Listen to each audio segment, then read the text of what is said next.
consequently, I've not really played around with AI for the last week or two too much, but I'm sure we've got enough stuff to talk about to get us through. There's quite a few things have happened as always. So anyway, welcome to Peppercorn AI, the cool stuff. We're going to do an hour of roughly an hour of talking about AI and how it can maybe possibly improve our lives and possibly improve our productivity. Well, and maybe we'll talk about some other stuff as well. So, to start with, as always, we'll just go around the room. I mean, this is going to be recorded, and sorry, I don't know if Vicky you're aware, but we record this and then we stick it onto YouTube and on the website afterwards. So that's why sometimes we repeat ourselves a little bit. So we'll go around the room, we'll introduce ourselves and say here's what we do. And the question I want to ask this week is, do you have it? What's your biggest concerns about AI, about it taking over the world or firing nuclear weapons at us? Or, is there something those would seem unlikely, but, is there anything else that's you think, oh my God, what's going to happen to all the people well, it doesn't, that there's computers working anyway without AI, putting the cherries on cherry bakewells in the Mr. Kipling factory, that's all sort of computerized anyway, isn't it? So, but I mean, it is something. Anyway, let's go around. Mike, we'll start with you. You were here first. I believe you were here first. I'm not sure, actually. I wasn't there. Only just. Oh, yeah. Good morning, everybody. So I'm Mike Granger. I'm a financial planner. My reason for coming here on a Friday morning is because I'm really quite excited about AI. I'm using an AI program called NowSight, which is phenomenal. It's helping my business no end. It's improving all the time. But I'm always looking for new stuff going on. And in fact, I found another amazing one last week, which is basically incredibly, you can set up a podcast just using some information that you've got yourself. Hopefully, we're not being frozen, by the way, because my internet is crap. No, it's okay. It's So fine. I'll hand over. Yeah, That get through, Dave. it did. Yeah, yeah. Because podcasts are big at the moment. I mean, I listen to podcasts all the time in the car and things. So it's This is an AI podcast. Basically, what you do is you provide it with a source, whether it's a document or an image or a video, and then the AI has a discussion, two adult humans, but they're not, they're AI, yeah, have a discussion on the information you've given them. yeah, And it's phenomenal. I mean, it is so realistic. In fact, I gave them one piece of, in fact, it was an MLM type thing. It was a network marketing piece just to try it out. They actually condemn it. They slated it. They tore it to pieces. It's really good. I mean, it's a marketing tool. It's fantastic. yeah, If you want to have a listen, I can show you something just very briefly. But yeah. what Okay, else have we got well, the we'll time come to for? that, and yeah, we'll have a quick look at that because I'm quite. I've I've always fancied doing podcast. Well, I thought you could make my main aim would be to make YouTube videos and then maybe repurpose the audio with a podcast. So as long as you were doing, if you're doing that interview scenario, obviously you would need real humans talking. If you're doing the video, it's going to be possible, but you can tell it. You can still tell it a mile away that it's AI generated, but the audio is a lot better than the video. So Yeah, it works. you may get away with it on audio, but there are still bigger there are inconsistencies in our own speaking voices which make us more engaging. Apparently, this is what I was reading the other day, which make us humans still more engaging than AI, even though the audio is really good. It's still not. It's still distinguishable, and people can't tell the difference. They can't tell you if it's AI or not. But they were getting these people they were testing it out on. They were getting more bored with the AI doing it than they were with a proper human doing an audio. So, um, yeah, it's a great tool all the same. I think Yeah. it's fantastic. So, Steffi, Hello. I'm Steffi Lewis. I am a 31-year veteran web developer. I've been turning coffee into code since 1993. I use AI all day, every day. Your PCM version 2's got it in the foreground and the background. There's lots of stuff going on that's subtle and hidden. I have no fear about AI at all. It's going to save the world. I don't think it's going to launch nuclear weapons.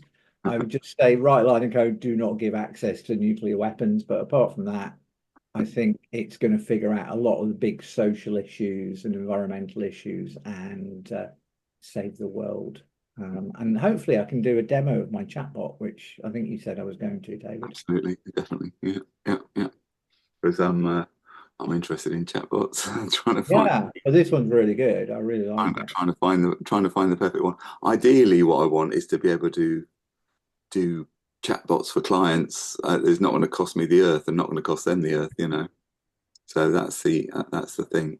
Yeah, this one won't do unlimited chatbots. That's the problem. No, no. It I have won't. found one, but we'll talk about that in a second. Yeah. Vicky, tell us Oh about yeah. you. So I'm Vicky. I work alongside Lisa for Beyond the Call. So we do support your admin. What else do we do? Your newsletters, blogs, all that sort of thing. I am pretty new to AI, so I have fiddled about with it a little bit. But yeah, in a way, it does scare the life out of me that it's going to take over, and we're not going to be able to think for ourselves. So, because I watch my kids and they're just constantly like that. So Yeah. I'm just like, yeah, we still need to be able to use our brains at some point. So, but Yeah. yeah, no, AI is great, I think, for certain things, but Mm. yeah. Yeah, there is that is one of the arguments, you know, is about we don't need to do anything, and AI will do it all for us, and we won't be educated. So anyway, Shirley, tell us about you. Good morning. I'm Shirley. I work in health and wellness. I work with people who want to change their lifestyle using natural products. Also help them to build their own business using our marketing plan. AI for me is still very new. As for me, it's very trying. Concern that I have though is that AI has been integrated into everything, whether you want it there or not, and you don't have the say. I'm a little bit, do I really want to use this or do I want to use what's left of my brain? So. Yeah, because that is another one there is just that, yeah, about the lack of control. Like you haven't got no choice and you don't really have any input into AI's decision-making process. Well, the programmer does. It depends what they write into it. Dave Caudle, tell us about you and what you do. Okay, hi, yes. So I'm Dave. I'm a career coach. I work with adults and young people. Interestingly, a lot of the adults I work with, until they come across me, they sort of say, "Oh, is that a thing for adults, career coaching?" And then I show them how to work out what an ideal job is for them and how to go and get that. And then they go to work with a smile on their face. So it's kind of a nice thing. So yeah, it's all about helping people get the jobs that they love doing. That also support the lifestyle they want, of course, because we all need to be paid. But yeah, AI is coming into my field. I got approached by someone last week who's, forget what the company's called now, but he offered me the opportunity with his AI tool for my clients to apply for 500 jobs a day through his AI tool. I mean, imagine if you got all those interviews. You probably wouldn't, of course, but you know. But there's some people trying to do some scary and quite unethical stuff with it out there, as well as the good things, because you know, as we've discovered on this call, there's so many really good things you can do with AI. Yeah. Because there's like I think we discussed before about AI actually sorting through CVs and deciding which ones were the people for the jobs. So another concern was some people will get locked out of the whole process because there's something about them they might be great people, but they're going to get locked out of jobs no matter where they go because there is something in their CV that's, well, I guess they'll be down to experts like you to wheel that stuff out, you know. Yeah, it is. It's yeah, we work on strategies to get around the computer system so that, you know, if the computer system doesn't select you, what was that program? Computer says no. I can't remember what it was. But it's like that thing. The computer says no. Okay, what do I do now? But there are ways to actually meet people. But I think that's the big problem with AI. I've got an issue with a big multinational organisation at the moment, and you know, I've got something useful to share with them to sort a problem out. But to get to speak to someone is impossible because every time you email them, they're like, "But our AI bot says this." It's like they're completely reliant on the AI, and they won't have a conversation. So it's really interesting. Yeah. Yeah, that's to the detriment of them as well as me, you know. So I think it's interesting where we're going with this. Yeah, yeah.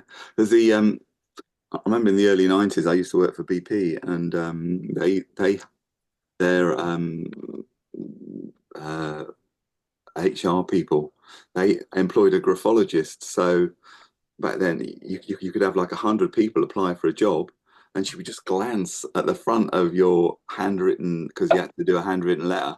She would just glance at it for less than like a couple of seconds and put in the yes and the no pile. Wow. So I mean, it's that kind of thing's always been there, you know. So they'd get a pile of 100, or it could be 200, it could be 50, whatever it is, CVs, and the guy says, "Well, I want to interview the top 10," and in a lot of ways, the content of your CV didn't matter. It was just how your handwriting was. So, Andy. Yeah, I used to have a client as a graphologist actually, and Yeah. fascinating what they can come up with. Yeah. Andy, Web Success Insights. I help people get more results from their websites. Biggest concerns, echoing what other people are saying, there's the good and the bad potentially coming out of it. There's all this fuss about students, for example, you know, that was on the news in the news yesterday, you know, using AI to do all their stuff. But I tend to look at it differently. I think, why the hell do we have this stupid situation where we have to actually document the things that we don't actually need to know anyway, because we can find them any other way? It's madness. So I think the education system is going to go for some changes. The other concern, I guess, would be about data leaks leading to informal or formal bias. So if you take things like the NHS talking about putting all our medical records accessible, we know that stuff's going to get hacked at some point, and so bad actors like insurance companies are going to find out everything about us, whether or not they formally, and they're going to use things like AI to just crunch all that stuff, and then we'll find some of us will have high insurance policies and won't actually know why that is. So I think that, as always, there's going to be something that gets into this data that we're willingly giving out, and it might come and bite us at some point in the future. Yeah.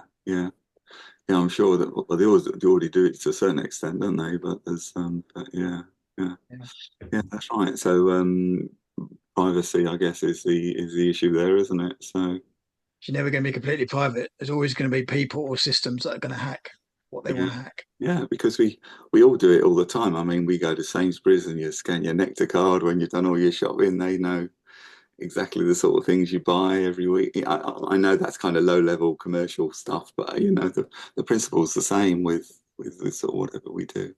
Yeah, but they do. I mean, they do a lot in the supermarkets. It's not just what we scan, but they analyze where we look. So they've got, you know, from their CCTV, they know where people look, so they know what the most most valuable level on different shelves is for products.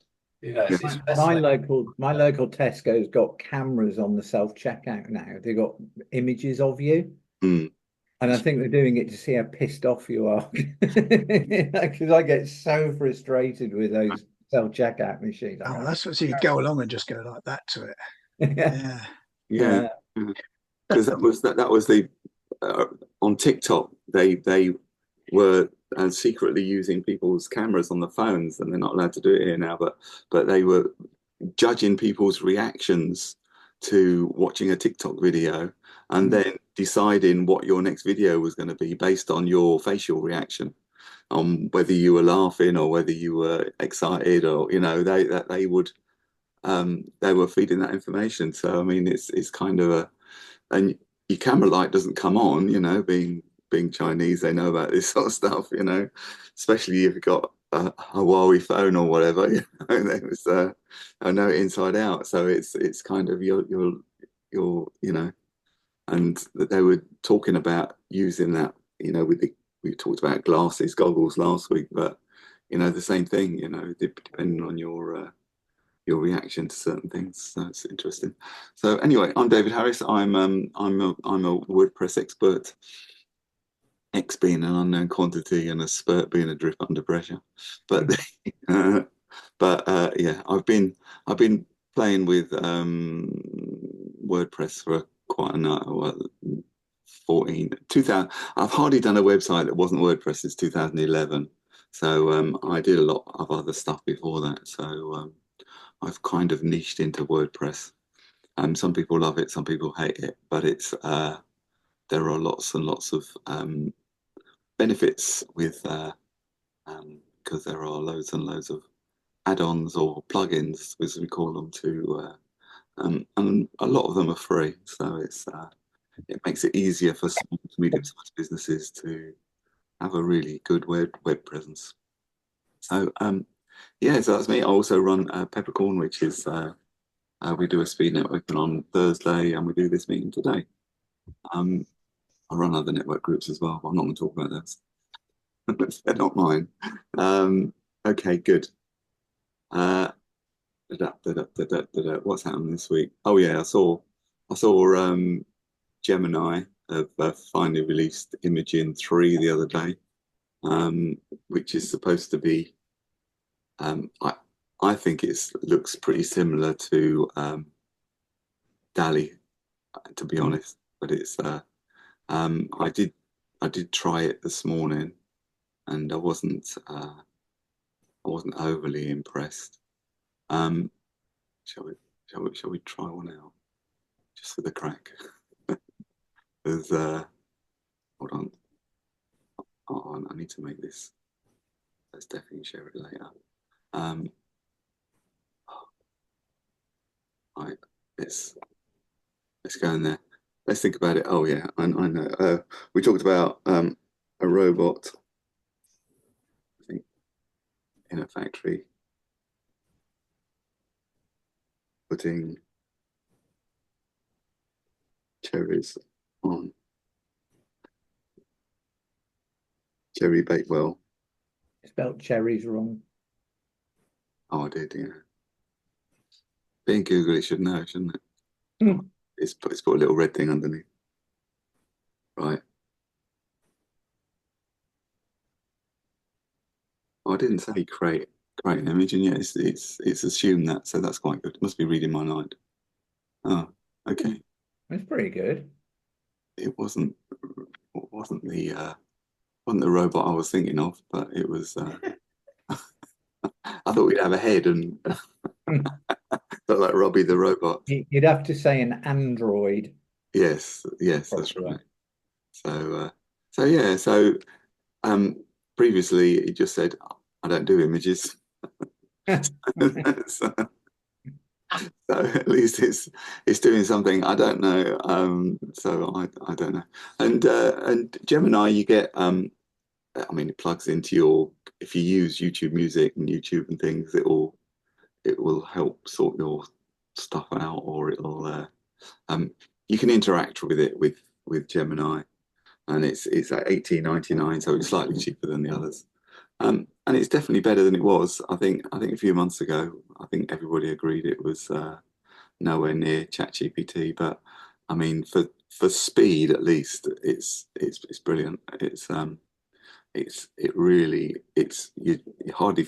You press the enter button and it's giving you the input pretty much instantly. So I think that's one of the things it wins on, and it says it's improved itself in the last.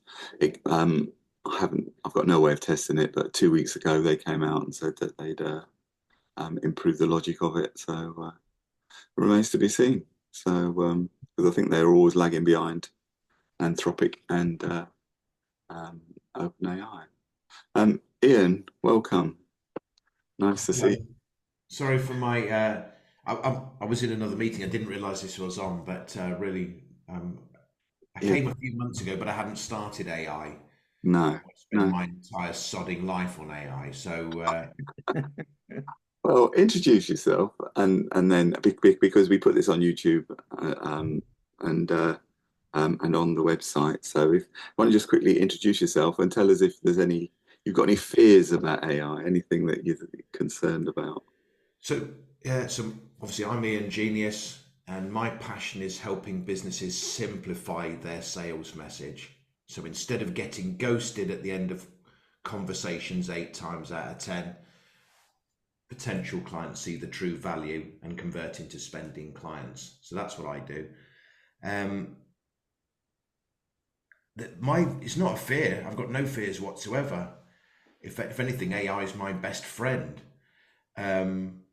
But my frustration at the moment, and again, I'm sorry if I'm late and you've probably covered it, but is you showed an image, and again, it wasn't quite the image you were intending. You wanted a big robot with a smiley face. Yeah. Again, Android might have covered that. My biggest frustration is consistent images.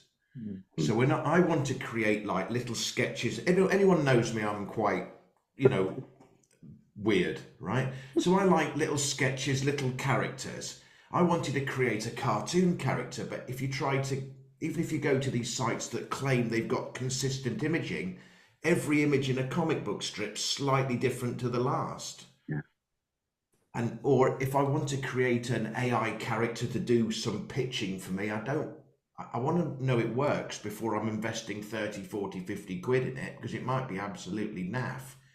So does anyone know anything where they've had success in getting consistent imaging, or does anyone know anywhere that creates characters or even AI characters without having to invest, but you can actually see if it's half decent first? Have you used ideogram? I haven't. What's this one called? How do you spell that? ideogram.ai. You can play with it for free. It's really good at putting words on images, but I was mucking about with it a lot more at the weekend, and it will let you.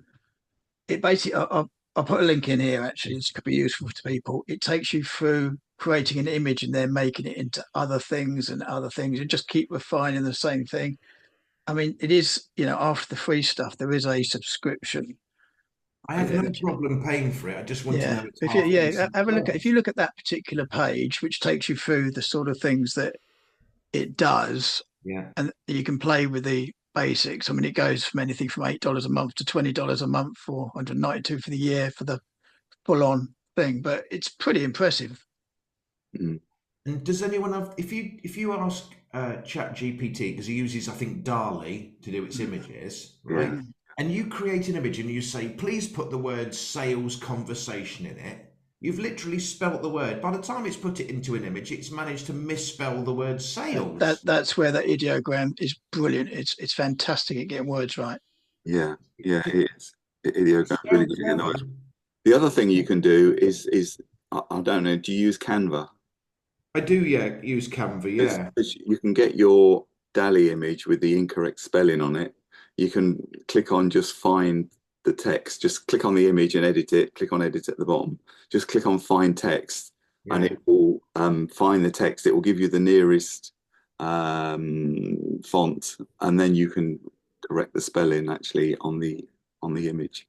Sometimes it creates an image and it randomly puts some words on it, and you say, Chat GPT, this is fantastic, but please remove the words. It puts another one out. It's got twice as many words. And it says, here it is without the words. And you go, are you having a laugh? It's got twice. And you say it again. Before you know it, the only thing you can sodding see is words.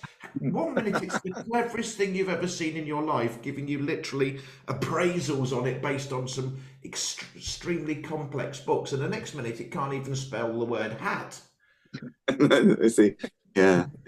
Oh, Steffi, I mean, we've been waiting for Sora, haven't we, coming out? And as Steffi has pointed out a few times, it's for that to work, they're going to have consistent imaging. So it's You're going to have the same objects in the same scenes, so it's got to have consistency, which means DALL-E 4, which is used to generate the frames for Sora, that's what's got the consistency. So hopefully, yeah, because this movie behind me has been generated by Sora, so they've got consistency through each frame, so it is going to be possible. Yeah, because you imagine if you then said, I'd like the same shot, but I'd like a drone shot of the mammoths. How are you going to get the exact same mammoths? So 1 minute they're walking towards you, the next minute you've got a drone shot around them. They won't be the same mammoths, and they won't be in the same environment. And that's what Sora's got to fix. Yeah. We looked at an app that I can't remember what it was called now that produced the cartoon. Well, it could be real. It could look real, or it could be cartoons. And they had you put your facial image in to start with. So you either pick one of their stock images for a face, or you can upload your own. And then throughout the whole storybook, it had those consistent faces. But there's always a but. Their clothes might be slightly different, you know. I mean, he might be wearing he might be wearing a t-shirt, and then he's wearing like a shirt and a neckerchief in the next one, you know, and then he's wearing a leather jacket, you know. So it's still what I was doing. out. I was creating a comic strip. 1 minute his glasses were blue, then they were green, then he had a beard, then he was fatter. There's like every one was a little bit different to the next. Yeah. So it's good. So I'm just going to quickly run through, because these are common fears. This is an app called Gamma.app. You can create. There's a couple of people who haven't been in before. I mean, other people know I love this app. So you can create a. I'll quickly do one.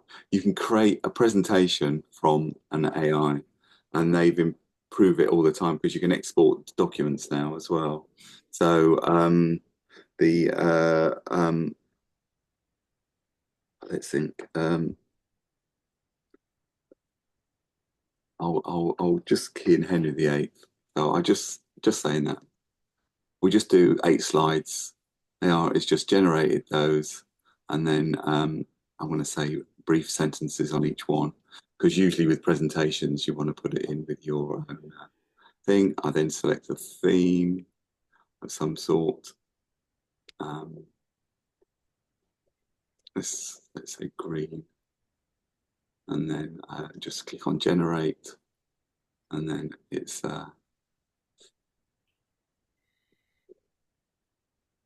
then it generates the slides for you. Obviously, you can edit these afterwards, you know, because you'll be lucky to make it perfect first time out. But it'll and because it's going to AI, I've specified AI generating the oh, that's not bad actually. So it looks like Henry VIII. yeah, the first one looks like Henry VIII. And then there's Dissolution of the Monasteries. I don't know what he is. There's It even had a trans person, didn't it, in there?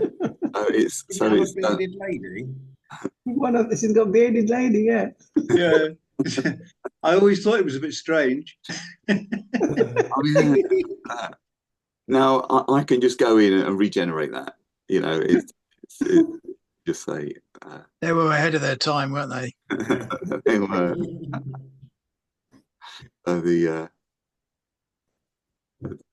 She's still good looking, but yeah. You know this is being recorded, don't you, Ian? I haven't got any dignity. Anyway, they've recently changed it, and then you can actually export the thing. But I wasn't going to do that. I've just shown people there. So then all your previous ones are all here. So I created one this morning called Common Fears About Artificial Intelligence. I did upload all the bullet points, and rather than just let it loose. So then you can present it, and so and then and these are all the things that we talked about, sort of job displacements, sort of replacing human workers. That's more like a proper robot, isn't it? So it's but this is saying mass unemployment leads to societal disruption. That might not happen, but I mean, skill obsolescence. Well, this is true because they're talking about all the major players are trying to they're investing in their code writing ability. So if you're a coder, then that might affect your skill. You know, your skill would be less marketable. Loss of control, unintended consequences. That could be. I mean, there could be lots of ways that could happen. But let's say if you asked AI to stop road accidents, I mean, what would it do? It might conclude the best way is to stop people from driving, you know, or it might say kill all humans. Take action to disable cars, or enforce strict curfews, or kill put all humans. infrastructure barriers. You know, there's potentially there could be a problem.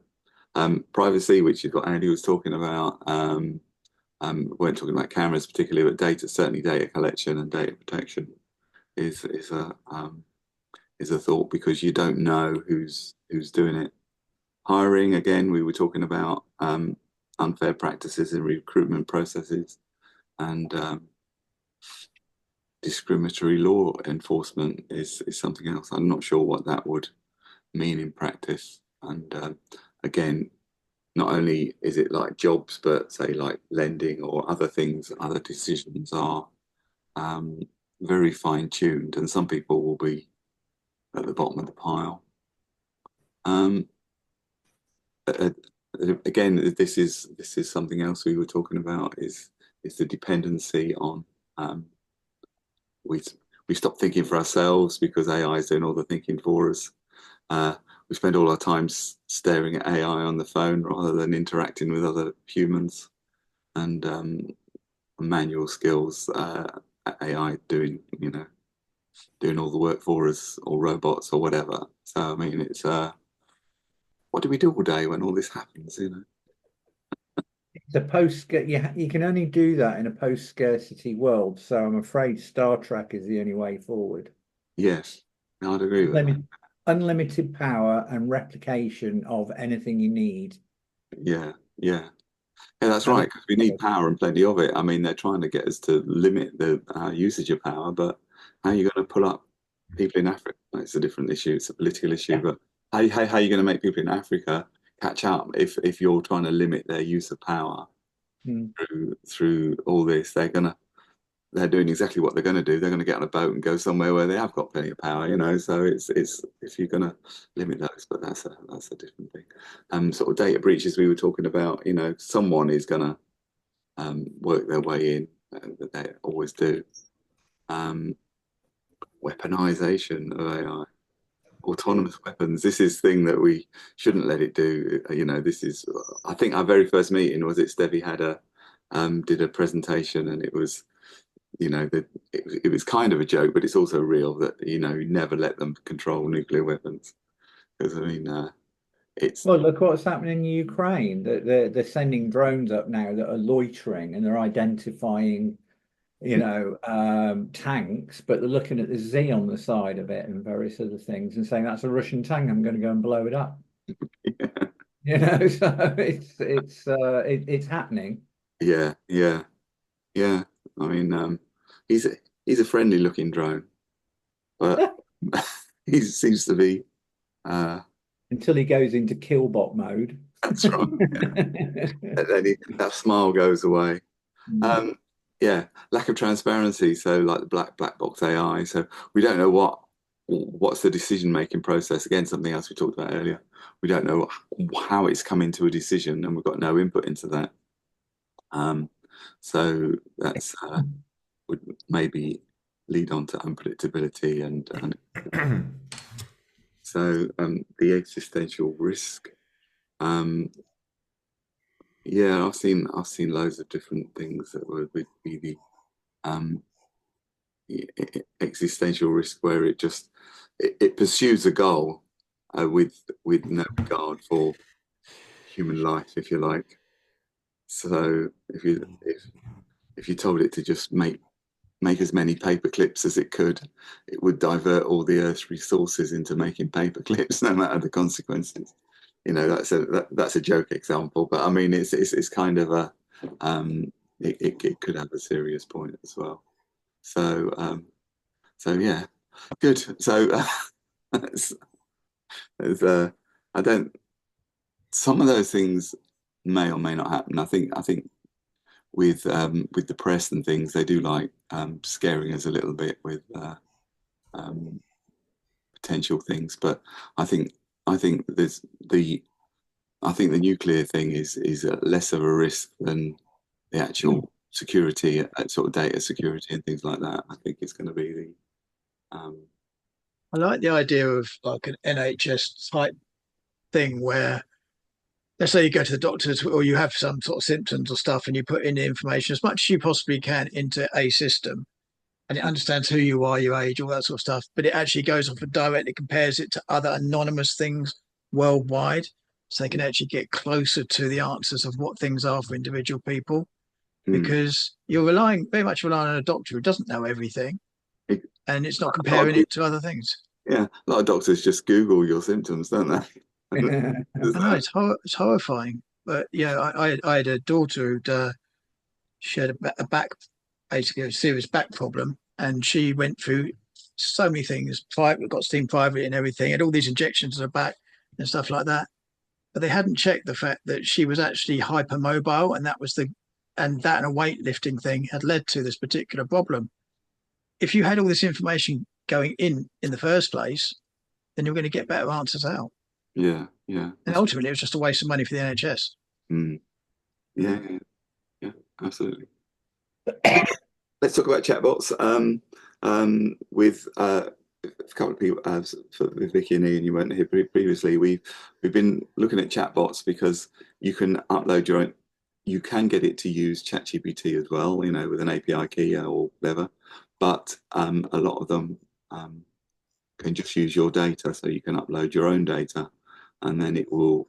You don't have to be specific. I don't know if anyone else has been involved in chatbots, but I've created chatbots, and it's creating a massive flow diagram, you know, with all the possibles and in it, and it takes ages, and if the terminology is not right, you know, it's been difficult to actually use natural language. It's kind of a yes no thing, you know. So it's um, using AI chatbots is a lot more efficient, it's a lot quicker, and it's pretty cool. So, Steffi, you've been one this week, haven't you? Yes, so I've been using something called Chatbase. So it's chatbase.co. And what I like about, well, let me just share my screen and then I'll show you how it's all working. I'm not doing a demo of your PCM. I'm actually going to be doing the chatbot part of it. Oh, hello, my screen, there it is. So there's your PCM version 2. As you can see, it's all lovely and colourful and it does wonderful things. But in the bottom left-hand corner, we've got a little chatbot, and this is AI Steffi. And AI Steffi is going to be my support assistant. So she's going to be answering 80% of all the questions that my subscribers ask. Now, the nice thing about this is it's consistent.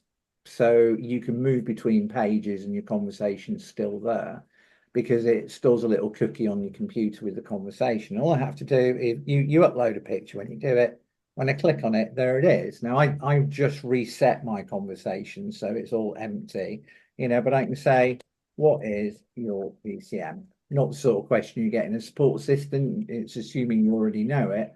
But there you go. It's just answered it for me. You know, it's customer database, organize, discover, communicate, track, that sort of thing. And it's even got little stuff in there like, you know, when is Steffi's birthday? And it'll tell you, and it'll offer you my Amazon wish list as well, because I programmed it to do that. And that is actually a live link. So when you click on that, it will go off. So I could put links into other pages within your PCM, which is quite cool. Get rid of it there.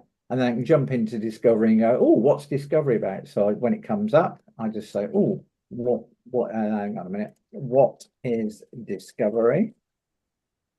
And it tells me all about Discovery, so it's doing what I'm telling it to do. It's answering questions for my subscribers. How do we get it to that point? Well, there's different ways of getting data into it to train it.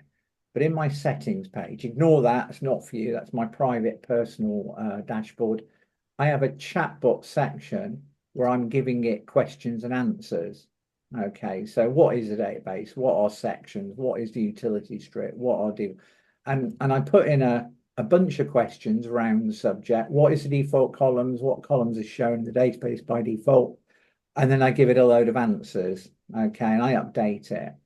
But then what I need to do, so this is creating a hidden page behind your PCM that nobody sees except the chatbot. And it's just a big list of questions and answers. And we get to that. So you just go to chatbase.co. And there it is. And all I need to do, because I've told it to jump straight into the page, is I add questions, I add answers, I tweak and refine, and then I just retrain my chatbot. And there it is. And here's the playground that I can use it.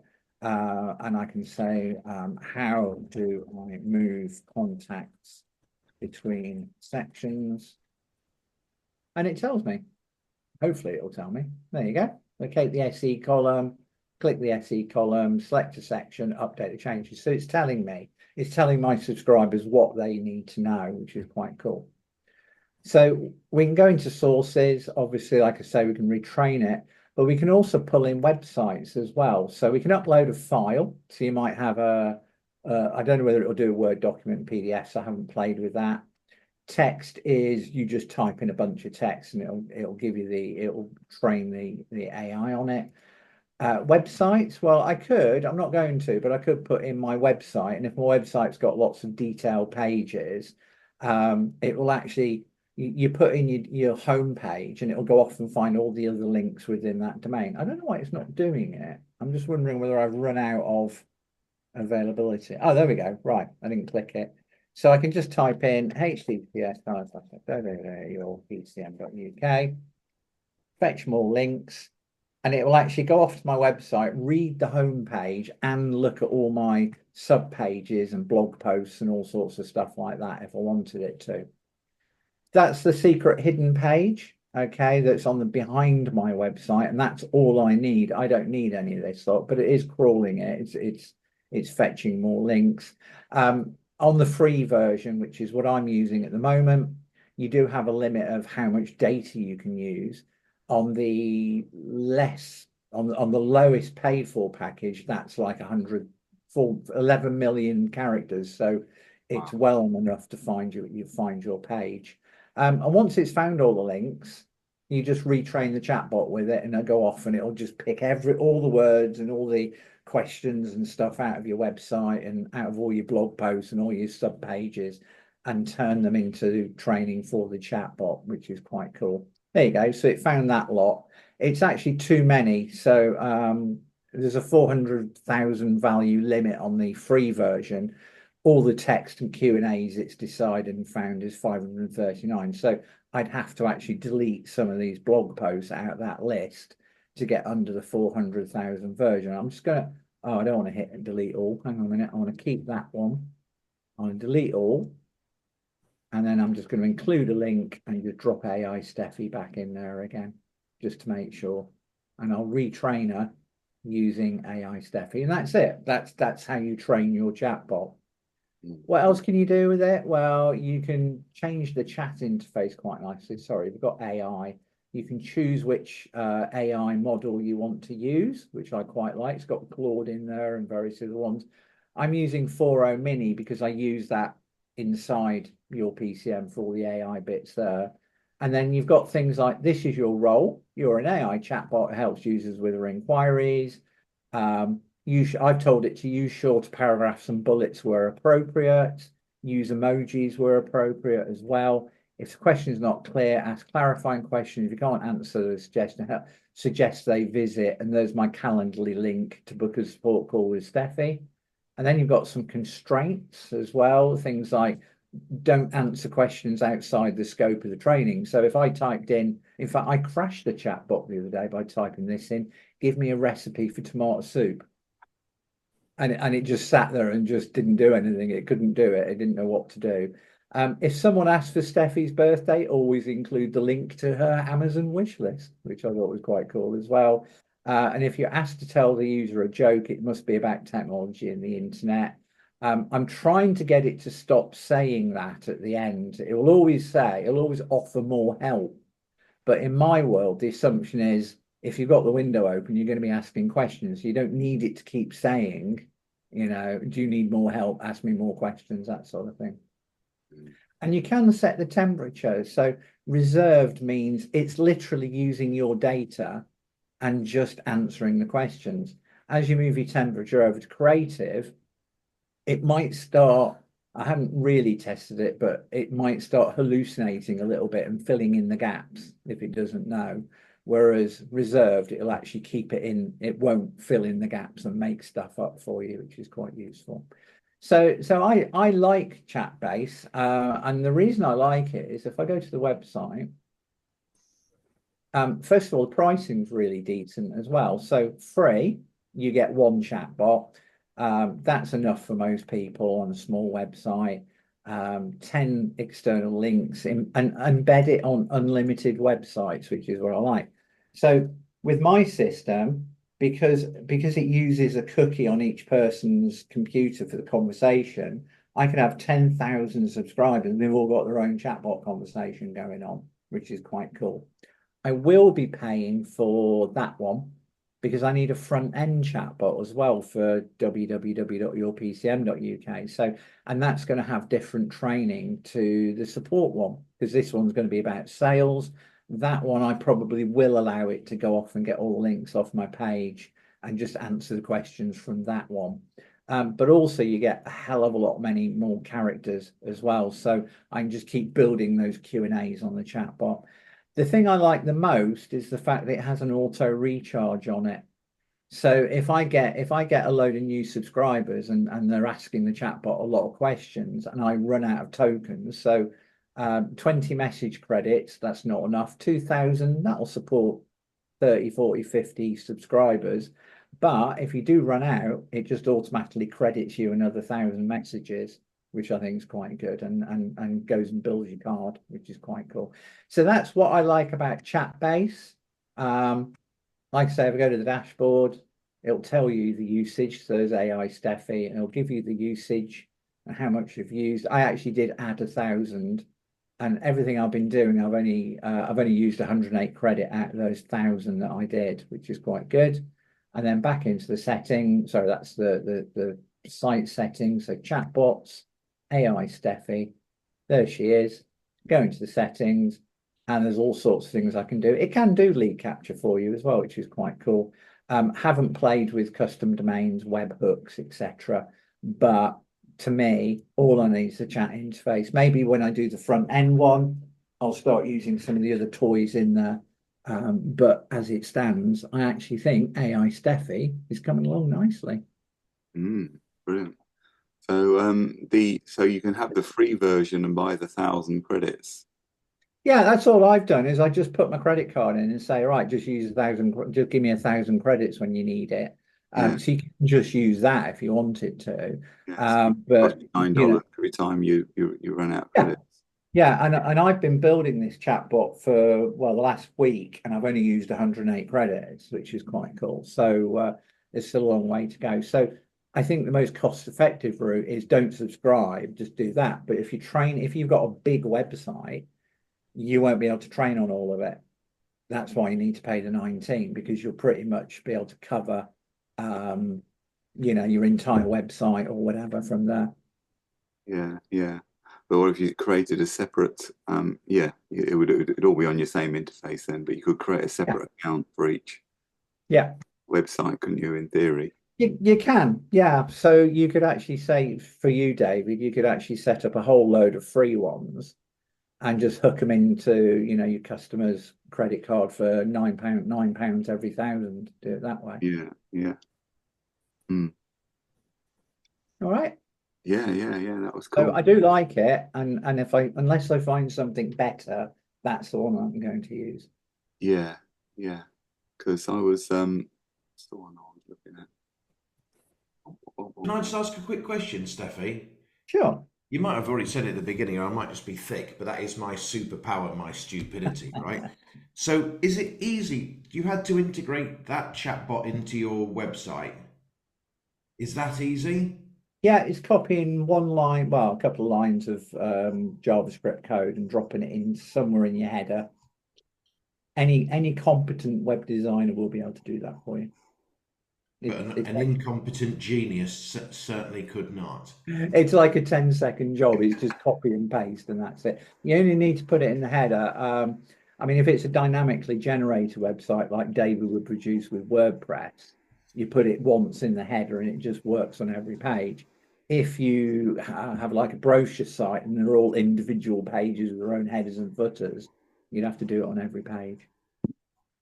But I don't know of any static websites these days. They're mostly dynamic. Yeah. And let me just quickly show you. I haven't looked at this properly yet. This is my chatbots.ai. I was like $99 for life, unlimited chatbots, unlimited chat widget, unlimited conversations, unlimited messages, unlimited files. You can upload your own, files to train it. You do need your own API key to ChatGPT. So you obviously you would be paying for your. Oh, that's useful. It uses your own ChatGPT API key. It does, yeah. Oh. So it's but this is unlimited everything for $99 for life, it says. So I mean, And it's a bit cheeky that if you put your own API key in, they're still limiting you to like 100 conversations on a £9 deal. I know, because it's presumably you're using your training data as well, like you've uploaded your PDFs or your Word files. So it is hosting.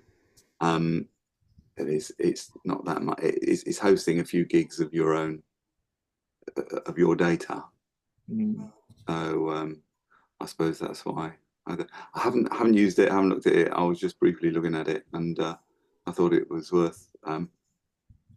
I like the one you just showed as well because it's super easy. Yeah. And so I was just going to have a look at this because that would, if it's good, if it's any good, trouble is there's nothing here to trial it. I'd have to pay $9 to get the first one, and I'd need my API key. So it's so yeah, I think that's yeah, I think chat-based is the best way. I mean, the fact is you do 1,000 tokens just to get it trained up, and then you can pass that cost off to your subscriber or just charge them a bit more if you wanted to. Yeah. I think that's a good one. And there is a free one at botpress.com. That's for WordPress sites, but it's or no, it doesn't have to be. It can be for anything, but it's immensely complicated. It's outside the scope of what we're going to discuss here. So, good. Okay. I haven't got time for anything else. So, let me just. There was another one about. We looked at something called wisdomplan.ai. We've got 1 minute. That's not enough. We've got this thing called wisdomplan.ai. You can create a training course. We looked at it about 6 months ago, but it's improved since then. Maybe we'll look at it next time. But there's but if you're selling training courses or you want to create a training course for someone, then have a look at wisdomplan.ai, and you can within seconds you can just create a whole training course. It'll use AI to create it for you. Then obviously you can tweak it afterwards. It's a bit like the slides. We've got the woman with the queen with the beard. I mean, you can tweak that afterwards, so it's a good thing. Right, I'm going to thank you all for coming along today. It's been wonderful, the contribution and everything. I'm going to stop the recording.